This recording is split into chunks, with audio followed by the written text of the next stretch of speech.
Aujourd'hui, c'est une vidéo un peu spéciale puisque je vais vous montrer toutes les étapes de l'assemblage de cette montre, les petites subtilités sur lesquelles il faut faire attention, comment une lunette tournante fonctionne, à quel niveau l'étanchéité est faite.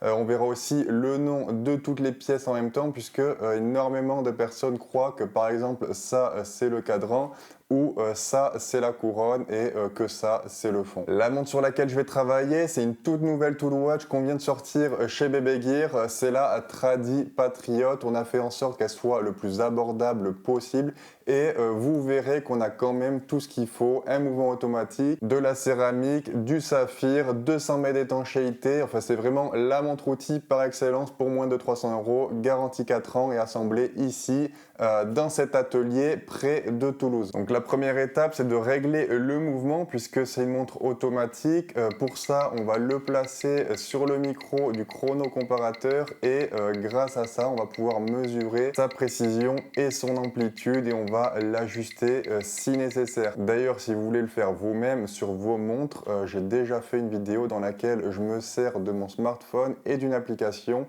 pour faire exactement la même chose. Je vais vous mettre le lien en description. Par contre, faites attention puisqu'en faisant ça, vous pouvez abîmer votre mouvement si vous touchez le spiral. Donc, si vous n'êtes pas à l'aise avec les travaux de précision en général, voilà, vaut mieux oublier et l'amener chez un horloger. Donc ensuite, je place le cadran sur le mouvement. C'est bien cette pièce, le cadran et pas une autre. Il ne faut pas appeler ça le fond puisque ça porte à confusion avec le fond de boîtier qui est une pièce qui a rien à voir et qu'on verra plus tard. Pour poser le cadran sur le mouvement, c'est pas compliqué. Il suffit de rentrer les deux pieds dans les deux trous prévus à cet effet sur l'anneau de maintien du mouvement.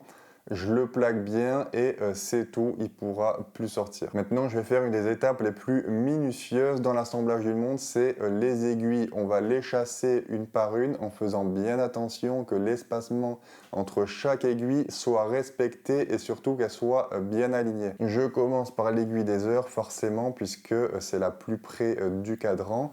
Moi, j'ai une potence qui m'aide à être très précis et à appliquer la pression parfaite. Je fais la même chose avec l'aiguille des minutes en respectant l'alignement et on termine avec la trotteuse. Là, par contre, pour l'alignement, c'est pas important. Par contre, la pression qu'on applique doit toujours être surveillée. Donc là, on a déjà notre ensemble mouvement, cadran, aiguille qui est assemblé. On va le laisser de côté. Moi, j'aime bien le mettre sous une cloche comme ça.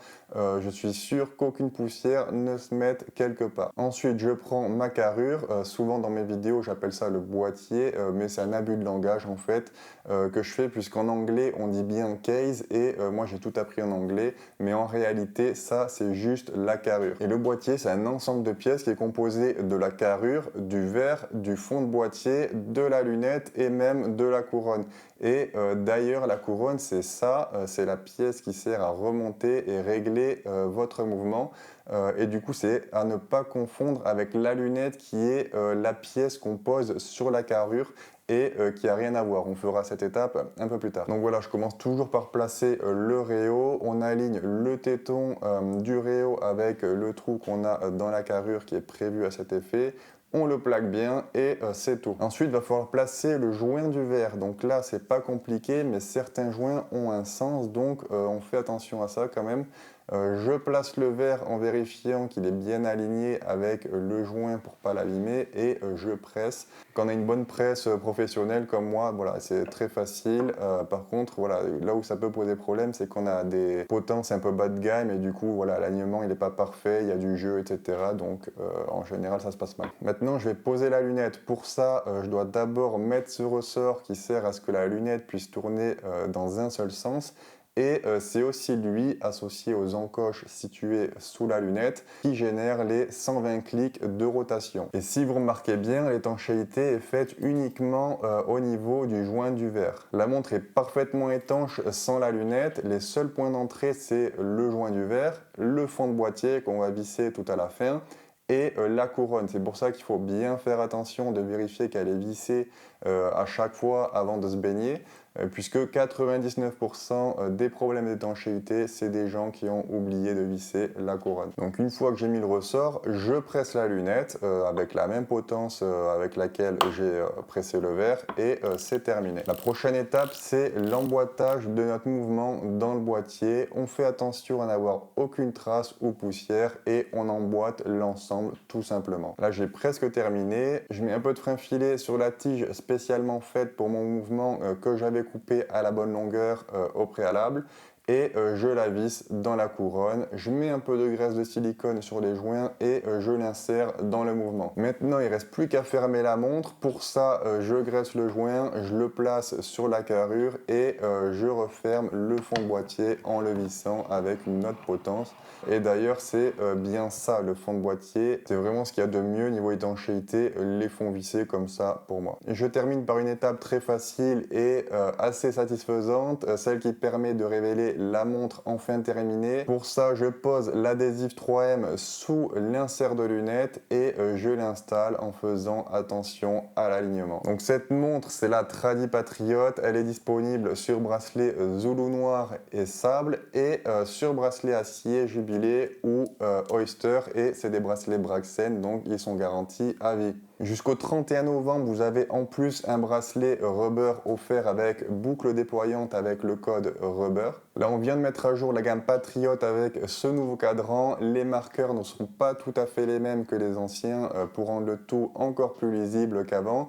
Et on a rajouté le logo Bébé Gear à 6 heures. Le diamètre est de 42,5 mm. Je vous montre ce que ça donne sur mon poignet de 17,5 cm. Globalement, elle est faite pour les poignets de 16 à 20 cm. Au-delà, elle fera peut-être un peu petite sur votre poignet et il vaut mieux partir sur la TLD par exemple ou la Night Strike. L'avantage de cette montre, c'est quand même sous les 300 €, on a du saphir et de la céramique, donc c'est quasiment inrayable et on a une très bonne étanchéité, donc c'est vraiment la montre qu'on peut mettre n'importe où et elle craindra rien du tout et au pire, il y a la garantie de 3 ans et vous pouvez même l'étendre jusqu'à 4 ans. Pour ça, c'est pas compliqué, c'est gratuit. Une fois que vous avez reçu votre montre, vous la prenez en photo à votre poignet, n'importe où, si possible, voilà, avec un joli paysage derrière ou pendant une activité, n'importe. Vous taguez le compte de Bébé Gear sur les réseaux sociaux.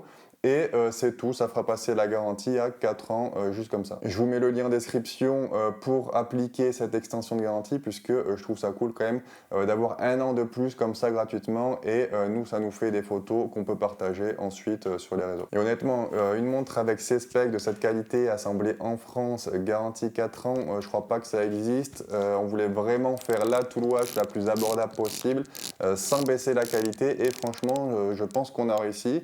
Évidemment, il y a toujours moyen de faire moins cher, mais on aurait dû faire des compromis et voilà, je préfère qu'on garde une qualité vraiment au top sur toutes les pièces. Et d'ailleurs, il y a aussi le Black Friday qui arrive. Je vous mets le lien pour vous inscrire à la liste VIP en description pour vous permettre d'avoir des réductions meilleures que ce qui aura affiché sur le site. Alors je vous préviens déjà, on aura des belles promos, mais aucune sur la Tradi Patriot. On est déjà ric-rac niveau marge, mais par contre, vous avez quand même l'offre pour avoir le bracelet rubber en plus avec le code rubber tout simplement. J'espère que vous avez appris des choses avec cette vidéo et que vous confondrez plus la couronne avec la lunette ou le cadran avec la carrure, et on se retrouve très vite pour une nouvelle découverte horlogère.